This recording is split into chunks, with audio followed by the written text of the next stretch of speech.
Welcome back, everyone, to another reaction video. Well, my friend Mr. Terry has done a few of these. I haven't watched any of them yet. Sorry, Mr. Terry. But I've seen the headlines of them. I've seen them pop up on the feed, so I know he's been doing them. So I thought I'd give this a try. Family Guy, A Lesson in History. I don't know what to expect, but I'm a huge fan of Family Guy. I think it's hilarious. And so I'm excited to dive into this one. As always, there's a link in the description that will take you to the original content, the person who put all of this together. I think it's just a clip, though, from Family Guy, so I don't know if there's really original content here. But anyway, regardless, let's go ahead and dive into this. All right, Chris, I reviewed your textbook and I've programmed a tour of the various historical events that you'll need to know for your exam. So pay close attention. First stop, Washington, D.C. So this reminds me a little bit of one of my favorite movies growing up, Bill and Ted's Excellent Adventure, where they're preparing for their final project and they are given a... George Carlin plays the guy who comes back in time, gives them access to a time machine, and they go and kidnap people like Napoleon and Beethoven and Genghis Khan, and they bring them all back for their project. The year is 1803. Ah, the future. The future? Now, the man at the podium is Thomas Jefferson, and this is a very important moment. He's trying to convince Congress to approve the Louisiana Purchase. Come on, guys. We're getting Oklahoma, Arkansas, Nebraska, Kansas, Wyoming, North Dakota, South Dakota, and Louisiana. So, my first thought as someone who loves history is, obviously, we didn't know these names and had no idea how these...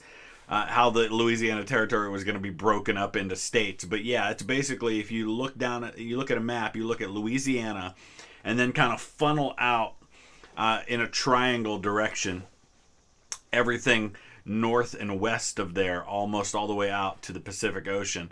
But anyway. What are the chances all those states suck?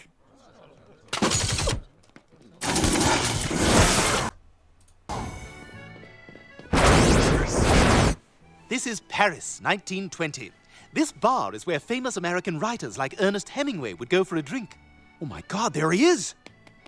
Excuse me, Mr. Hemingway? All right, my first thought here is Ernest Hemingway is like in his 20s in 1920. So this is what he looked like at the end of his life.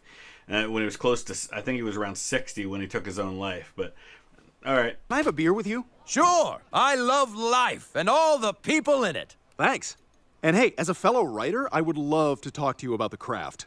I mean, God, if only we could get rid of these damn arms and attach the pen directly to the heart, right?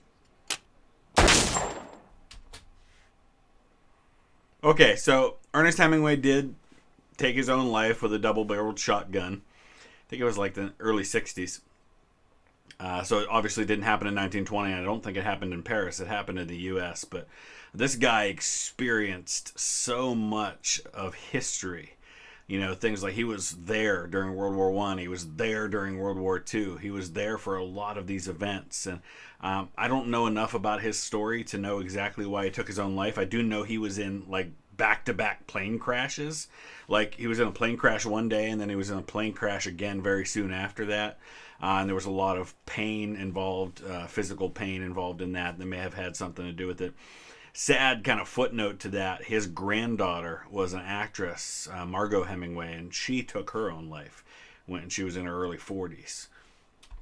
You guys, I got his pen! Now, Chris, this is Brazil before the invention of the soccer ball. Okay, that was pretty good. Like, they didn't know what to do with themselves before they had soccer balls. Australia before the shark tooth necklace. And Italy before pasta. Hey! Oh! Vowel sound! They were always a ridiculous people.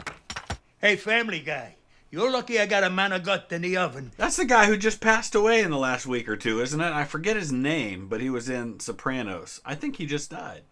All right, bash your face into a bolognese. That's two kinds of food. That's how angry I am. Bolognese is like meat sauce, so yeah, okay. Omaha Beach.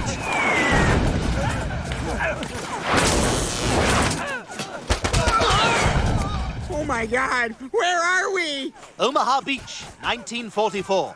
This is D-Day. What's that over there? Oh, that's double D-Day. Oh my gosh, what? Reminds me of when I was in Glasgow a couple of weeks ago. I don't know what the deal was, and it was only Glasgow. It wasn't Edinburgh. It wasn't other parts of Scotland. We got off the train in Glasgow, and suddenly all the young women were dressed like that. And it wasn't even warm. It was like in the 60s, and it was windy, and it was cloudy, so it was actually kind of chilly. Maybe not for them. 9, no fire. It's good. Heil Hooters! Heil Be careful. Hooters. It What? could be a booby trap. Oh my gosh. Otto. All right, so there really wasn't much to that one, so I just did a little searching on YouTube, and I found another one called Family Guy, Another History Lesson. So see if we can get a little bit more content squeezed out of this. Here we are, Christmas night, 1776. Trenton. The father of our nation, George Washington, is about to boldly cross the Delaware. What's on his arms? Those are water wings. He was terrified of the water. Easy. So it's kind of he's recreating that famous Washington crossing the Delaware painting, which James Monroe, by the way, future president, is in that painting. He was a young officer at Trenton, was wounded at Trenton.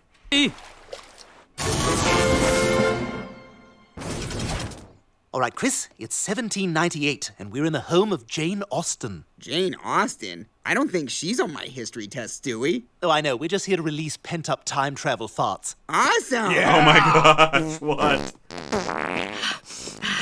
Oh, yeah. Give me some of that. The insides of men. This is what fuels me.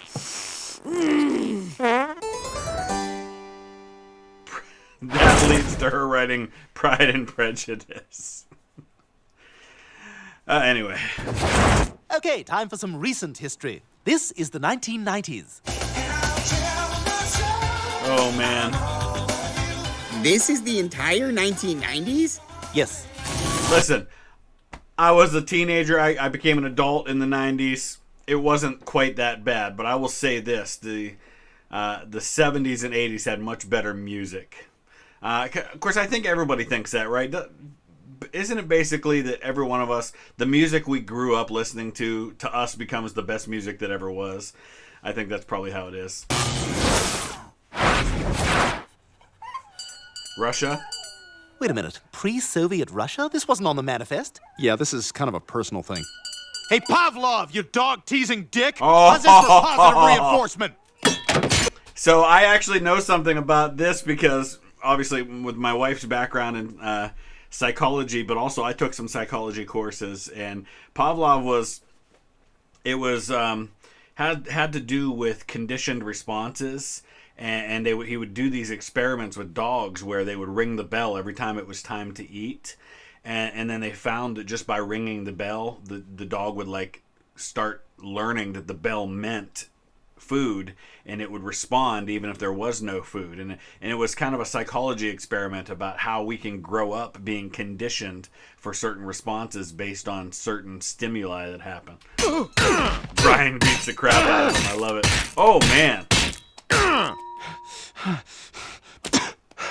All right, where to next? I want to kill more scientists! I want to kill more scientists. England?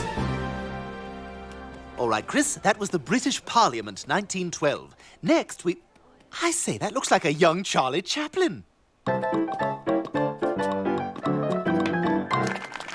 Sir, please take this money and use it to pursue your dreams. Danke. That was Hitler. Stewie, I think that was a young Hitler. You just gave money to Hitler. Yeah, but before all the crazy stuff.